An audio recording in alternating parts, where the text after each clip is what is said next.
విశాఖలో భోగి సంబరాలు అంబరాన్నంటాయి. Andhra university engineering college మైదానంలో స్థానికులు భోగి వేడుకలు చేసుకున్నారు. చక్కటి ఆనందాన్ని పంచే ఎన్నో మధుర జ్ఞాపకాలను సొంతం చేసుకున్నారు. విశాఖ నుంచి మా ప్రతినిధి ఆదిత్య పవన్ భోగి పండుగ సందడిపై మరిన్ని వివరాలు అందిస్తారు. తెలుగు లోగిలలో భోగి పండుగ చాలా చక్కగా జరుగుతోంది.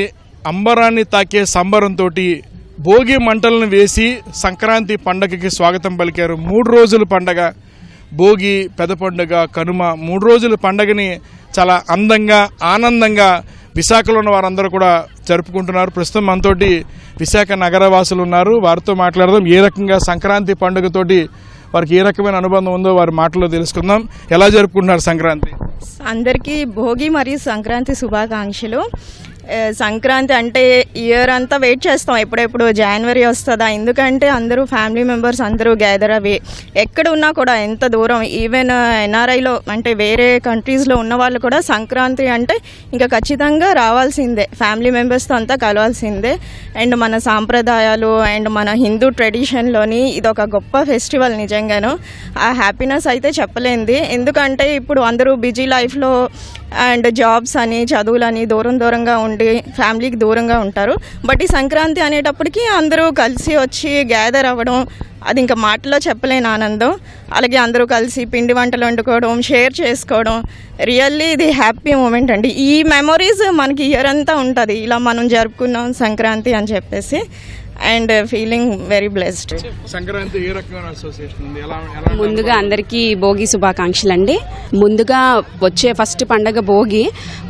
తెల్లవారుజామునే లేవడం, శుభ్రంగా స్నానాలు అవి చేయడం, దేవుడికి దీపం పెట్టుకోవడం, మన ట్రెడిషన్ ఏదైతే ఉందో అది ఫాలో అయ్యి చిన్నపిల్లలు, మన ఇంట్లో ఎవరైతే చిన్నపిల్లలు ఉంటారో వాళ్ళకి భోగి పళ్ళు పోయటం, అలాగే ఫ్యామిలీ మెంబర్స్ని ఎవరైతే ఉంటారో వాళ్ళని మీట్ అవ్వడం, మన ఇరుగు పొరుగు వాళ్ళతో మనకు ఒక మంచి అసోసియేషన్ ఉండటం, మనం ఏదైతే పిండి వంటలు వండుకుంటామో అవి షేర్ చేసుకోవడం, ఇవన్నీ కూడా ఒక మంచి ఫెస్టివల్ మూడ్ ఉంటుంది. అది అలాగే కొనసాగుతూ, సంక్రాంతి కూడా అలాగే కొనసాగుతూ, అలాగే కనుమ కూడా అలాగే కొనసాగుతూ హ్యాపీగా ఉండాలని చెప్పి నేను కోరుకుంటూ సెలవు తీసుకుంటున్నాను. సంక్రాంతి ఏ రకమైన అనుబంధం ఉంది? ఎందుకంటే చాలా మెమరీస్ ఉంటాయి చిన్నతనం నుంచి కూడా సంక్రాంతి పండుగ అంటే. అవునండి, ముందుగా అందరికీ భోగి శుభాకాంక్షలు. సంక్రాంతి అనేది తెలుగు వాళ్ళకి చాలా పెద్ద పండగ. సో అందరూ ఆనందంగా జరుపుకునే పండగ, ప్రతి ఒక్కరు కలుసుకునే పండగ ఇది. సో ప్రతి ఒక్కరు ఆనందంగా ఉండాలని ఇక్కడైతే చాలా బాగా పెట్టారు వైజాగ్లో. ఈ సంక్రాంతి అనుబంధం ఎలా? ముందుగా అందరికీ హ్యాపీ భోగి అండి.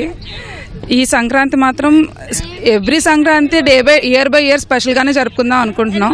అండ్ ఈ సంక్రాంతికి ఏ పండగ విశిష్టత ఆ పండగ పిల్లలకు కూడా చెప్పి, అండ్ వాళ్ళ ప్రాముఖ్యత, భోగి ఎందుకు జరుపుకుంటాం, వింటర్లో ఎందుకు భోగి స్నానాలు చేస్తాము, ఇవన్నీ చెప్తూ పండగను జరుపుకుందామని నేను కూడా అనుకుంటున్నానండి, మా పిల్లలకు కూడా చెప్పి. ఎలా జరుగుతుంది ఈ సంవత్సరం? ఎలా జరుపుకుంటున్నారు? ఏ రకంగా భోగి పండుగ ఎలా చేసుకున్నారు? చాలా బాగా జరిగిందండి. ఇంటి దగ్గర భోగి పండుగ చేసుకొని ఇక్కడికి వచ్చాము. కిందటి సంవత్సరం మీద ఈ సంవత్సరం బాగా జరిగింది. 3 రోజుల పండుగ పల్లెలకు వెళ్ళేటువంటి ఉద్దేశం ఉందా?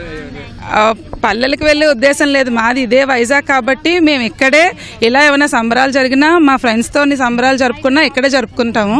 విశాఖలో పల్లె వాతావరణంలో అంతా కూడా చాలా చక్కగా సంక్రాంతిని జరుపుకుంటున్నారు. సంక్రాంతి అంటే ఒక మధుర జ్ఞాపకాలు ఇచ్చేటువంటి పండుగ. మొత్తం 3 రోజుల పాటు జరిగేటువంటి పండుగ. ముఖ్యంగా సూర్యుడు మకర రాశిలో ప్రవేశించేటువంటి ఈ అద్భుతమైనటువంటి సమయాన్ని చాలా అందంగా, ఆనందంగా, ఆహ్లాదంగా కుటుంబ సభ్యులతోటి, బంధువులతోటి జరుపుకోవడానికి అందరూ కూడా ఆనందం వ్యక్తం చేస్తున్నారు. ప్రతి ఒక్కరికి కూడా ఒక మంచి జ్ఞాపకం ఇచ్చేటువంటి పండుగగా సంక్రాంతిని విశాఖవాసులంతా జరుపుకుంటున్నారు.